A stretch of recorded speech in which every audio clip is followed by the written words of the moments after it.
Bueno, así pasaba Phil Collins, 22:04, sigue 22.2 la temperatura clavada. Está en esa temperatura, no sube ni baja. Qué programita hoy, ¿eh? Maxi Truso, ahora este señor, le digo. Oh, Ricky Maravilla. Estamos a full. Estamos a full.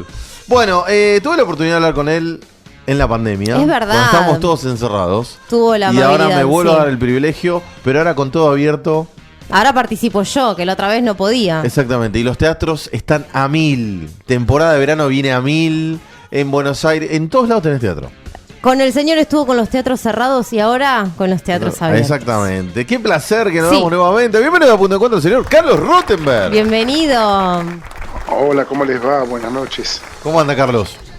Muy bien, acá trabajando un poquito. Trabajando, está a full. Cada vez que lo veo en Instagram está obras de teatro firmando y firmando y firmando. Poniendo el dedito ahí. Qué alegría. Sí, bueno, un poco se retomó lo que hace 47 años hago. En realidad lo extraño fue cuando frenamos, ¿no? Cuando hacemos. Y en este caso Armando siempre presta fecha para octubre, se suma lo de Buenos Aires, se suma lo de Mar del Plata y por eso hay más movimiento, ¿no? Claro, sí, hay movimiento de todo. Nosotros con Gise vamos a ver siempre obras de teatro y la verdad que nos pone contentos. Tenemos muchos amigos actores que estén en el ruedo y que cada vez más y que temporada de verano y eso está buenísimo para todos los que trabajan. Sí, no, por supuesto, es la actividad teatral y también la musical tiene mucha fuerza, mucho predicamento en el público argentino. Lo que está pasando con la música, yo no pertenezco a esa rama, pero realmente impresiona para bien esta irrupción que tuvo la música en este año post vacunación. A mí me gusta decir post vacunación, no post pandemia, porque la pandemia continúa, pero sí en esta etapa donde la vacunación logró revertir la curva sanitaria y poder entonces sí volver a retomar hábitos que habíamos tenido que dejar. Claro. Carlos, a mí me da la sensación, bueno, como te decía Mariano, tenemos muchos amigos artistas, actores, y nos invitan mucho a las obras de teatro, y me da la sensación a mí, a ver, quizás vos con tu mirada nos puedes decir, que está, o sea, como que salió más impulsado el teatro, ¿no? Como que hay muchísima más oferta que lo que había antes de la pandemia. ¿O es que ahora vamos más...? No, para mí hay dos cosas. Una es un lógico dique digamos, que estaba bloqueando la salida, que nos hace salir en estos primeros tiempos más, eso no hay duda. Pero, por otro lado, me parece que en el caso de la actividad nuestra, está gozando de un crédito que supo conseguirse. Yo creo que ustedes recién hablaban de cuando hablábamos en pandemia. En el 2020, la gente en general del teatro y de la música no apuró los tiempos. O sea, el mundo artístico, incluso teniendo urgencias y necesidades, tuvo muy en claro, y este fue el mensaje permanente, que había que privilegiar la salud. Yo me acuerdo que yo siempre decía privilegiando la salud, defendiendo el trabajo, ¿no? Claro. Pero privilegiar la salud. No nos olvidemos que en marzo del 2020, por ejemplo, en Multiteatro Comafi, colocamos una pancarta gigante de 12 metros por 12 metros que decía, allí en Avenida Corrientes y Talcahuano, bajemos el telón para cuidarnos, habrá tiempo para volver al teatro, por ejemplo. Ese cartel gigante llegó a diarios como El País de España o El Mercurio de Chile, por dar ejemplos, ¿no? Además de la prensa nacional. Y yo creo que ese mensaje de habrá tiempo para volver al teatro, puesto en boca de empresarios, en boca de artistas, en boca en definitiva de los interesados en abrir la actividad, creo que dio confianza a la audiencia. Esta es una interpretación muy personal, ¿no? Pero creo que se hicieron bien los deberes y que cuando se abrió, incluso la prensa, por derecha y por izquierda, sin grieta alguna, salió a ponderar eso y a difundir que volvió la actividad. O sea, me parece que tuvo un comportamiento correcto para la emergencia sanitaria que vivimos.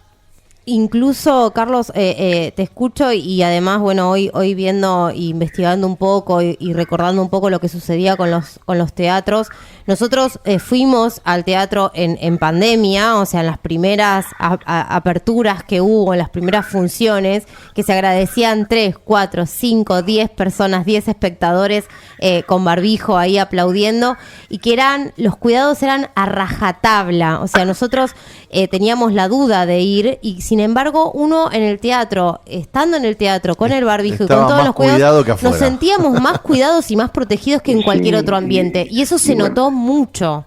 Bueno, tiene que ver con lo mismo que dije, ¿no? Sí. Entonces tiene que ver con ese crédito, porque en ese momento, en el 2020, trabajamos mucho realmente con las autoridades sanitarias de cada jurisdicción para poder lograr lo que terminó pasando, y es que no hubo una vinculación entre la pandemia y las salas de espectáculos. Pero eso no fue gratuito ni por generación espontánea. O sea, se trabajó realmente con entrevistas personales y virtuales, desde el presidente de la Nación hasta el que les guste.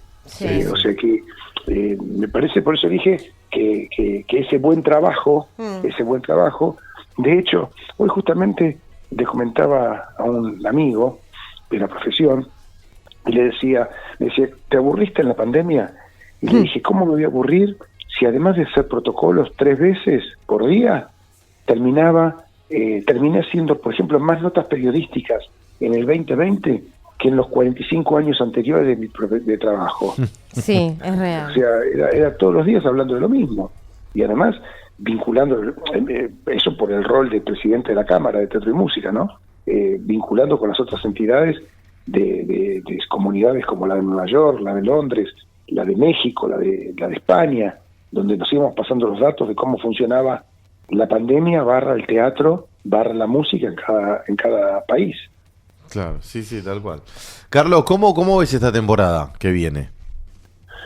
Yo, con la misma expectativa de siempre, recién dije, hace 47 años hago este trabajo en Buenos Aires, estoy cumpliendo 45 temporadas ininterrumpidas este próximo verano en Mar del Plata.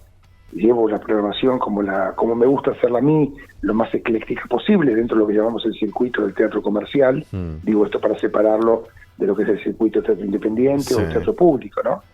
Y me estaba pensando también que el año pasado a esta altura, cuando la vacunación avanzó, iba con la misma expectativa, por ejemplo, a Mar del Plata, y después sobre Navidad llegó la 4ª ola, la Omicron. Y en diciembre y en enero terminamos elencos y audiencia, muchos contagiados. Quiero pensar que eso no va a pasar, y fundamentalmente que hay parámetros que para el sector que puede pagar, porque también me gusta decir, cuando hablamos de la recuperación de la profesión y de la cantidad de gente, me gusta siempre decir que acá vivimos en este momento 2 Argentinas. O sea, tenemos esa Argentina que es una realidad, y también tenemos otra Argentina, que es la Argentina de un sector enorme de conciudadanos y conciudadanas que están por debajo de la línea de pobreza. Entonces, tenemos que mirarlo con los 2 ojos, ¿no? Ser cuidadosos a la hora de contar la realidad de la gente que volvió, y también decir que incluso resulta más contradictorio, porque hay que reconocer que estamos en una crisis que afecta a las familias argentinas fuerte en un gran sector. Y así todo, los teatros siguen teniendo espectadores. Somos un país, la verdad es que culturalmente digo, ¿no? Y eso me enorgullece todo, ver los huequitos en todos lados, porque no solamente los grandes teatros, sino teatro alternativo, teatro under, que hay por todos lados en nuestro país. Es una locura lo que seguimos y lo que amamos la cultura teatral en este país. Así es, coincido plenamente. Es un hábito que viene de mucho más atrás, y que por suerte las nuevas generaciones siguen consumiendo. Y que ahora la gente toma más en serio, ¿no? Porque realmente antes era como, bueno, dedicarse al teatro o a lo artístico era como algo que no tenía futuro y demás, y hoy en día podemos ver cómo se trabaja y qué seriamente se trabaja con esto que pasó con la pandemia en los teatros también. Sí, se ha profesionalizado. Todo ese speech es de la época de mi abuela. Claro. Así que vos, que sos muy joven, no te quemes diciendo eso.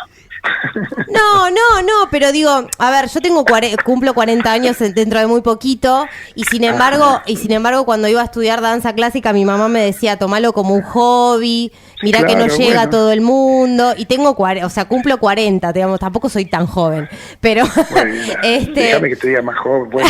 sí, más joven, sí, está bien. Pero digamos, parece como súper antiguo, porque mi mamá, Sí. mi abuela quería ser bailarina y le dijo lo más artístico que pudo hacer fue modista. Y digo, o sea, lo arrastramos un poco, ¿no? Y hoy en día yo creo que ya no se escucha prácticamente.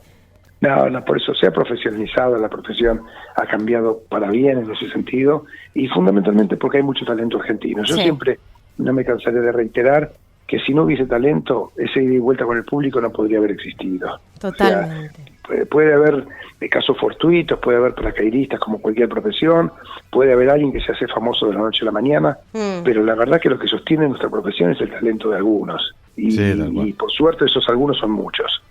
Tal cual. Carlos, queremos agradecerte por el tiempo. Sí. Gracias por charlar un ratito con nosotros. Y nada, y mucha mer para todo lo que viene. Bueno, para ustedes, un abrazo, buenas noches. Abrazo grande. Chau, chau.